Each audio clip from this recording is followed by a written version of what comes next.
近期一段时间，美国以各种理由来干扰中国，目的就是遏制中国的快速发展，而粗暴干涉内政也成了美国的一项措施。中国对此也加大了在台周边区域的军事演练，来捍卫国家的主权。歼七战机首次出台，解放军演练也正式进入海空联合阶段和全面练兵。据环球网援引台媒消息报道，近日我军7架战斗机进入台西南空域进行巡查，这也是28架军机大型访台之后的一次访台巡查。但与以往不同的是，这次巡查的队伍当中出现了新面孔歼七型战斗机。因为在以往的巡查中，解放军没有派出过这个型号的战斗机参加到战斗机巡查的队伍当中。随着中国空军实力的逐渐发展，对战斗机也进行了升级换代，歼七战斗机服役的时间过长，因此这件事儿也就引起了热议。很多媒体认为，解放军开始了全面练兵。与此同时，东部战区海军派出了3艘军舰由南向北进入东部海域进行演练，舰队包括1艘驱逐舰、1艘护卫舰和1艘补给舰。有分析认为，中国在台周边的军事演练正式进入了海空联合演练的阶段，而这样的训练就是发出了强烈的军事信号，这也预示着美国的试探已经到头了。解放军密集军舰和战机，就是让美台看清局势，中国统一的决心坚不可破。中国一再表明了对台的坚决态度，但是美国依然不断地试探解放军的底线，而台当局也顽固不化，看不清美国丑恶的嘴脸，试图抱住美国的大腿。但是美国的居心何在，世界各国都很清楚。所以说，解放军的联合军演和全面练兵也是表明了中国的态度。如果美国一再的挑战中国的耐心，大陆是绝对不会坐视不管的。美国以为能通过打台海牌这种方式给中国带来压力，这种想法简直就是痴人说梦，不可能实现的。自从美国干涉中国内政以来，解放军就开始加大了在台周边的军事行动。所以说，中国的海空联合演练也只是初步形式。如果美方一再的挑战，那么这种形势只会扩大而不会减少。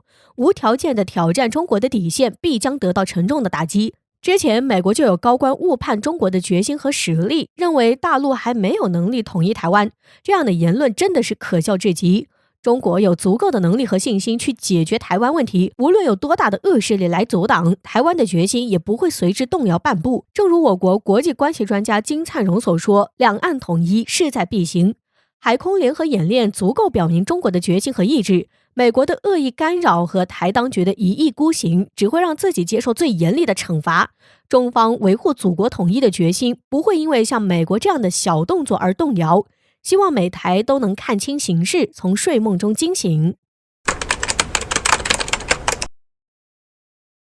最近，中美博弈愈发激烈，而主流观点认为，台海局势将是最终爆点。解放军还一枪未开，但是最近美军的多次表态，他们自身就陷入了混乱。究竟是继续模糊策略，还是激进策略？打还是不打呢？在近日，美国参谋长联席会议主席陆军上将米利在联邦众议院军事委员会听证会上表态，根据他自己的判断，解放军不会在最近1到2年内攻台，因为代价大于利益。同时，他也明确表态，美国应该避免和中国开战，美国将难以承受。他的这个表态正是美国国内炒作驻台论，美军最高层想要踩刹车。在当天，美国陆军时报报道，美国智库列星顿研究所执行所长汤普森的主张，关于美军如何在台海应对解放军的挑战问题上，他呼吁美军应该派遣一支可以随时投入实战的装甲旅入驻台岛，因为冲突就在那里。在这之前，美国陆军大学的军事评论中，美国海军陆战队上校米尔斯也曾提出，美军重新返台驻军的杀伤力比任何舰机巡航都要大。虽然美国内部对打台海牌有一致的共识，但是要不要直接介入，在美国国内还存在分歧。这是因为代表美军最高层的米利和基层方面对解放军认识的差距造成。目前美国国内反华已经成为所谓的政治正确，在错误信息的裹挟下，美国校级军官、智库学者仍然建议驻台论，迎合美国的主流声音，并且对自身实力自信。而米利的避战论是因为美军高层对解放军逐渐增强军事实力的了解，美高层会进行更多的评估。米利就得出结论，美军会付出难以承受的代价，而且美军在阿富汗、伊拉克的驻军尚且无法产生威慑，更不用说正实现现代化，甚至在高超音速武器等方面领先的解放军部队。驻军不会吓到解放军，反倒会惹怒解放军。一旦美军触及驻台这条红线，美军将不得不面对直接介入冲突。事实上，中国对于主权核心利益的维护，以及避免再次陷入列强干预内政的历史耻辱的执着，决定中美对应投入的力量和决心，自然也就不同。无论美军最终打还是不打，统一是必然的。如果真发生战争，中国在最坏的情况下敢放弃其他一切利益，试问美国敢吗？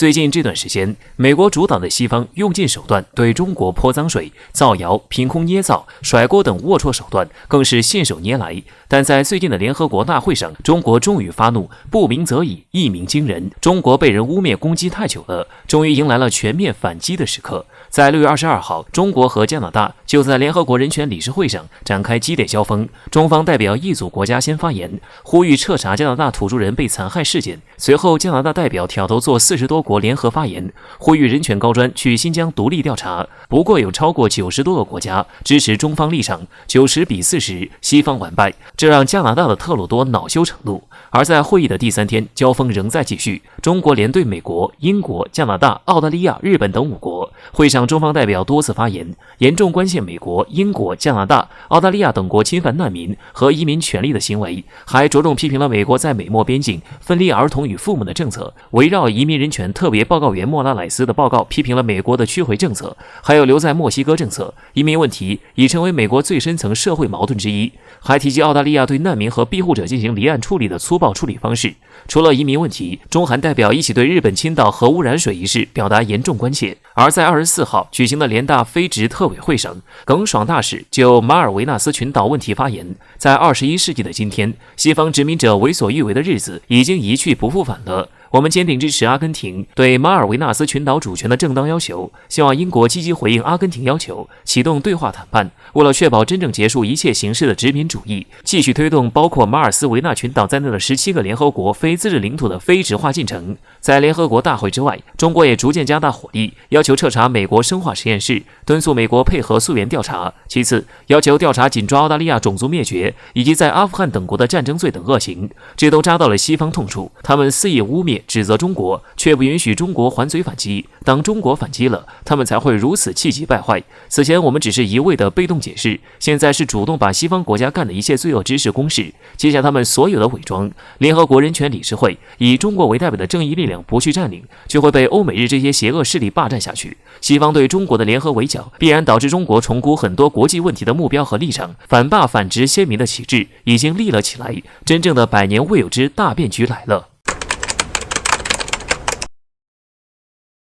距离拜普会结束不到1个星期，美国立即变脸，重新对外宣称将继续针对参与北溪2项目建设的俄罗斯实体实施制裁。与此同时，美国总统国家安全事务助理沙利文声称，美国正准备就纳瓦利内事件对俄罗斯实施新的制裁。不难看出，拜登在美俄会晤中想拉拢普京共同对抗中国的目的失败以后，气急败坏了。不过，拜登并没有放弃，近日他似乎寻找到了新的办法。沙利文在接受相关采访时表示，拜登曾在俄美会谈期间提到，没有任何形式的会晤能代替领导人间的面对面交流，而这也同样适用于中美对话。据他所言，未来几个月，拜登将会寻求与中国领导人或在国际会议期间举行会谈的计划，希望两国领导人能够展开交流。虽然没有给出具体的计划，但沙利文却给出潜在的时间地点，提到了20国峰会将在今年10月份在意大利召开，届时中美两国领导人很可能都会参加。不过，美国的热情并未得到中方响应，明眼人都能看出，美国想要跟中国领导人见面的目的，不就是因为在普京那儿没捞到好处，所以想从中国这儿下手吗？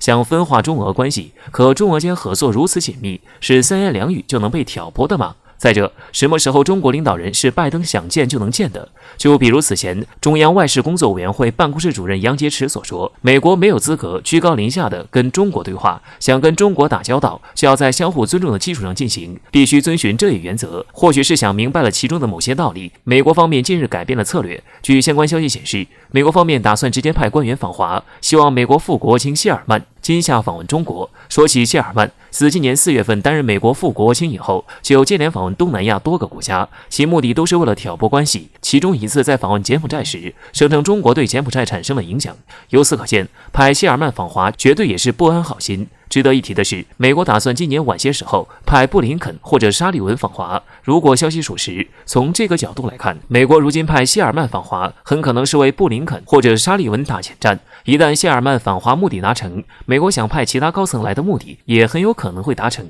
最终达成中美领导人见面的目的。为了挑拨中俄关系，美国还真是不死心。不过侧面也反映出，美国在普京那儿吃瘪后着急了，迫切的想从中国这儿找到一丝突破口。中国是那么容易上当的吗？可不能被美国牵着鼻子走。